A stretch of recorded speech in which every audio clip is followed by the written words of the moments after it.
However, imports like cattle, horses, and bison have been suspended at the southern border, all because of a tiny fly. Texas leaders say the New World screwworm could devastate cattle and the economy. And News 4 San Antonio's Jordan Elder has more on the threat and what's being done on both sides of the border to stop it.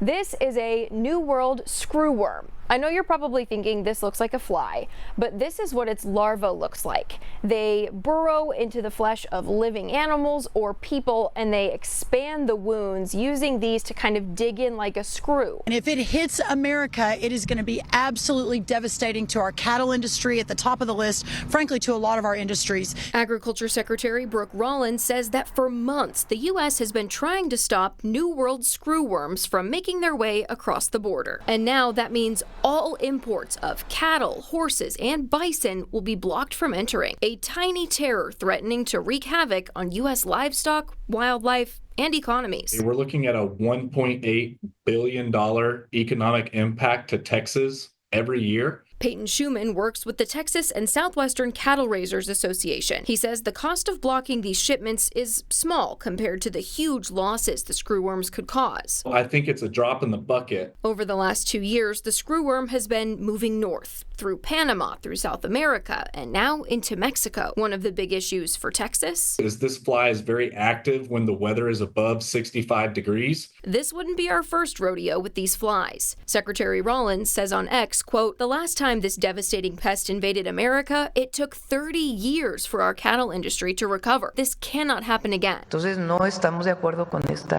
medida. But Mexican President Claudia Sheinbaum says Mexico has been collaborating with the U.S. to eradicate the bugs.